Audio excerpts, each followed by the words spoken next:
എല്ലാവർക്കും സ്വാഗതം യൂണിക്കോൺ എജു സീരീസിലേക്ക്.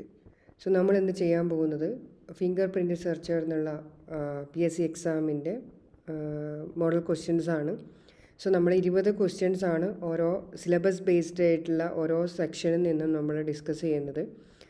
അതിൽ ഫിംഗർ പ്രിൻ്റ് സെർച്ചറിൻ്റെ സിലബസ് നമ്മൾ നേരത്തെ നമ്മുടെ ചാനലിൽ അപ്ലോഡ് ചെയ്തിട്ടുണ്ട്.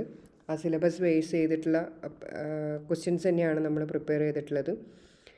നമ്മൾ നേരത്തെ സയൻറ്റിഫിക് ഓഫീസർ ഫിസിക്സ് നമ്മൾ നേരത്തെ ചെയ്തിട്ടുണ്ടായിരുന്നു. അത് ഒരു PG ലെവൽ എക്സാമിൻ്റെ ബേസ് ചെയ്തിട്ടാണ് ക്വസ്റ്റ്യൻസ് ഉള്ളത്. ഫിംഗർ പ്രിൻ്റ് സെർച്ചർ ഒരു UG ലെവൽ ക്വസ്റ്റ്യൻസ് ആണ്, ഡിഗ്രി ബേസ്ഡ് ക്വസ്റ്റ്യൻസ് ആണ്. അതിൻ്റെ ഒരു പ്രത്യേകത എന്ന് പറയുന്നത് ഫിസിക്സ്, കെമിസ്ട്രി, അതേപോലെ IT based cyber security based ക്വസ്റ്റ്യൻസും ഫിംഗർ പ്രിൻ്റ് സെർച്ചറിലുണ്ടാവും. ഒരു 10 മാർക്കിൻ്റെ GK ഒരു ജനറൽ നോളജ് പോലുള്ള, എന്നാലും പക്കാ ജനറൽ നോളജ് പോലെയല്ല, എന്നാലൊരു IT ബേസ്ഡ് സൈബർ സെക്യൂരിറ്റി പോലുള്ള ഡാറ്റാ സയൻസ് പോലുള്ള കാര്യങ്ങളായിരിക്കും ഒരു 10 മാർക്കിൽ വരിക.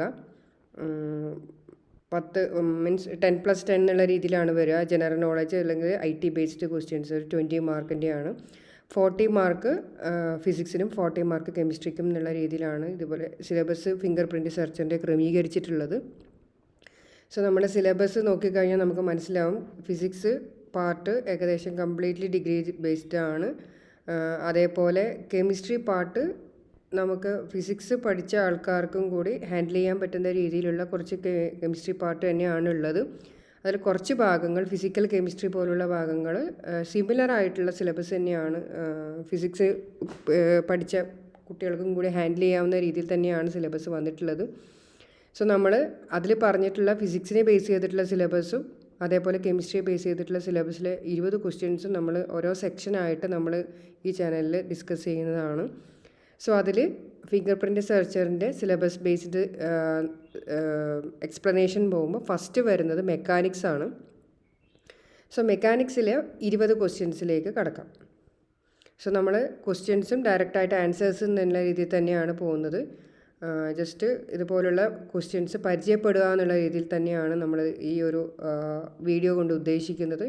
ഇനി ഏതെങ്കിലും ഇതിൽ സ്പെസിഫൈഡ് ആയിട്ടുള്ള ടോപ്പിക്ക് നിങ്ങൾക്ക് ഡിസ്കസ് ചെയ്യണം, ക്വസ്റ്റ്യൻസ് ഡിസ്കസ് ചെയ്യണം, അല്ലെങ്കിൽ കുറച്ചുകൂടി ക്വസ്റ്റ്യൻസ് 20 ക്വസ്റ്റ്യൻസ് പോരാ, ഒരു 50 ക്വസ്റ്റ്യൻസിലധികം ഡിസ്കസ് ചെയ്യണം എന്നാണെങ്കിൽ നിങ്ങൾ കമൻറ്റ് ബോക്സിൽ കമൻറ്റ് ചെയ്യുക. മെക്കാനിക്സിൽ വരുന്നത് classical mechanics and relativistic mechanics ആണ്. മെക്കാനിക്സ് എന്നുള്ള ഒരു സെക്ഷനിൽ നമ്മൾ കവർ ചെയ്തിട്ടുള്ളത്.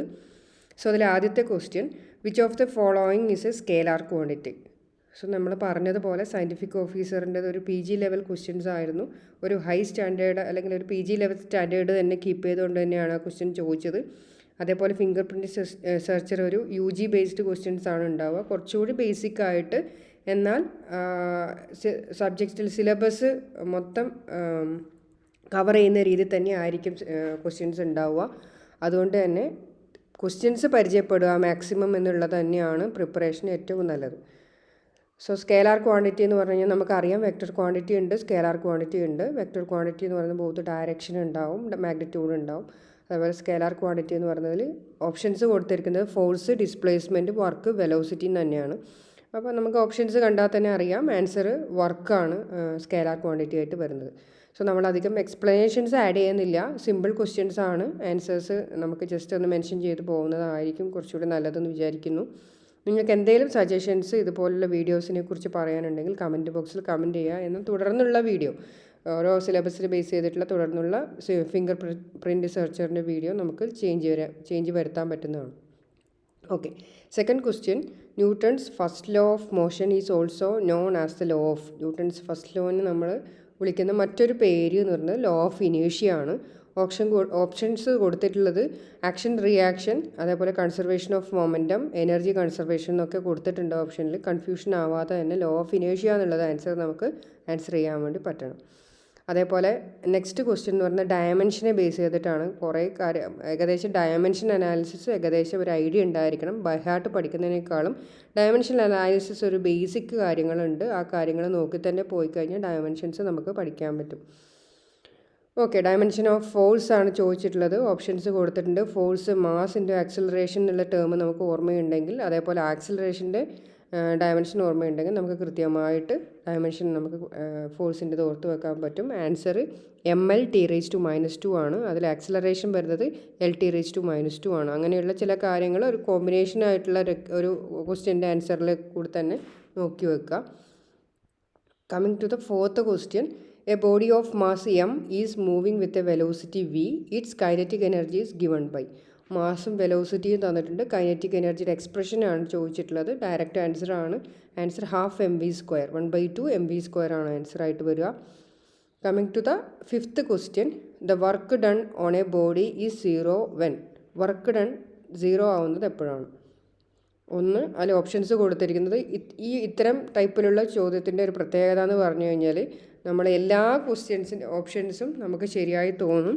അതായത് അങ്ങനെയുള്ള ആൻസേഴ്സും നമുക്ക് പ്രതീക്ഷിക്കാവുന്നതാണ്. ഓൾ ഓഫ് ദി എബവ് എന്നുള്ള രീതിയിൽ ഓപ്ഷൻസ് വരുന്ന രീതിയിൽ ആൻസേഴ്സ് ഉണ്ടാവും. അപ്പം ഏതെങ്കിലും ഒരു ആൻസർ എന്ന് വെച്ച് നിങ്ങൾ സിമ്പിളായിട്ട് അറ്റൻഡ് ചെയ്യുന്നതിനേക്കാളും എല്ലാം കൃത്യമായി തന്നെ വായിച്ചു നോക്കുക. Options A, it moves with a uniform velocity. Option B, it is at rest. Option C, the displacement is perpendicular to the force applied. D, all of the above എന്നാണ്. അപ്പോൾ വർക്ക് ഡൺ ആണ് ചോദിച്ചിട്ടുള്ളത്. വർക്ക് ഡണ്ണിൽ പറഞ്ഞിരിക്കുന്ന A, B, C എന്നുള്ള options എല്ലാം തന്നെ കറക്റ്റ് ആയതുകൊണ്ട് options D, all of the above തന്നെയാണ് ആൻസർ കറക്റ്റായിട്ട് വരുന്നത്. Next question, a projectile has maximum range when launched at an angle. Projectile മോഷൻ്റെ മാക്സിമം ആംഗിൾ എന്ന് പറഞ്ഞിട്ട് നമ്മളെപ്പോഴും പഠിക്കുന്നത് 45 ഡിഗ്രി ആണ്. 45 ഡിഗ്രി തന്നെയാണ് നമ്മുടെ മാക്സിമം റേഞ്ച് വരുന്നത്. ശ്രദ്ധിക്കുക, എയർ റെസിസ്റ്റൻസ് ഉണ്ടെങ്കിൽ ഇത് 45 ഡിഗ്രിനേക്കാളും കുറവായിരിക്കും പ്രൊജക്റ്റൈൽ ആംഗിൾ വരിക. എയർ ഡിസ്റ്റർബൻസ് ഒക്കെ നെഗ്ലക്റ്റ് ചെയ്തിട്ടാണ് ഈ 45 ഡിഗ്രി വരുന്നത്. അതായത് ഏകദേശം നമ്മുടെ നീരജ് ചോപ്രയൊക്കെ എറിഞ്ഞിട്ടുള്ള പ്രൊജക്റ്റൈലിൻ്റെ ആംഗിൾ എന്ന് പറയുന്നത് ഏകദേശം ഒരു 39 ഡിഗ്രിയിലൊക്കെ ആയിരിക്കും വരിക. ഡയറക്റ്റ് 45 ഡിഗ്രി ആയിരിക്കില്ല ജാവലിൻ ത്രോ ചെയ്യുന്ന സമയത്ത് ചെയ്തിട്ടുണ്ടാവുക. ഓക്കെ, എല്ലാവർക്കും അത് അറിയാമെന്ന് വിശ്വസിക്കുന്നു. Next, seventh question, the acceleration due to gravity on a planet is half that on Earth. If an object weighs 10 Newton on Earth, its will weigh. അതിൻ്റെ wait എത്രയാണ് ചോദിച്ചിട്ടുള്ളത്. ഇത്തരം ക്വസ്റ്റ്യൻസ് നമുക്ക് എക്സ്പെക്റ്റ് ചെയ്യാവുന്നതാണ്. ഇതറിയാവുന്ന ജസ്റ്റ് ഇതിൻ്റെ കാര്യങ്ങൾ വെച്ചിട്ട് നമുക്ക് കാര്യങ്ങൾ അനലൈസ് ചെയ്യാൻ വേണ്ടി പറ്റണം. Acceleration due to gravity on a planet is half that on Earth. എർത്തിനേക്കാളും ഗ്രാവിറ്റി പകുതിയാണെന്നാണ് പറഞ്ഞിട്ടുള്ളത്. അപ്പം എർത്തിൽ 10 ന്യൂട്ടൺ വെയിറ്റ് ഉള്ള ആ ഒരു ഒബ്ജക്റ്റിൻ്റെ വെയിറ്റ് എത്രയായിരിക്കും ആ പ്ലാനറ്റിൽ, പുതിയ പ്ലാനറ്റിൽ എത്രയായിരിക്കും എന്നാണ് ചോദിച്ചിട്ടുള്ളത്. ഗ്രാവിറ്റി പകുതി ആയതുകൊണ്ട് തന്നെ അതിൻ്റെ weight 5 newton on the planet ആയിരിക്കും ഉണ്ടാവുക. Okay, coming to the next question, the time period of a simple pendulum depends on. Time period of a simple pendulum depends on. Simple പെൻഡുലത്തിൻ്റെ ടൈം പീരീഡിൻ്റെ equation അറിയാമെങ്കിൽ നമുക്ക് കറക്റ്റായിട്ടുള്ള ഈ answer നമുക്ക് കണ്ടുപിടിക്കാം. ഒന്ന്, mass of the bob, length of the string, amplitude of the oscillation, gravitational constant ആണ് ഓപ്ഷൻസ് കൊടുത്തിട്ടുള്ളത്. Answer length of the string. Simple പെൻഡുലത്തിൻ്റെ സ്ട്രിങ്ങിൻ്റെ ലെങ്ത്തിനെയാണ് അതിൻ്റെ ടൈം പീരീഡ് ഡിപ്പെൻഡ് ചെയ്തിട്ടുള്ളത്.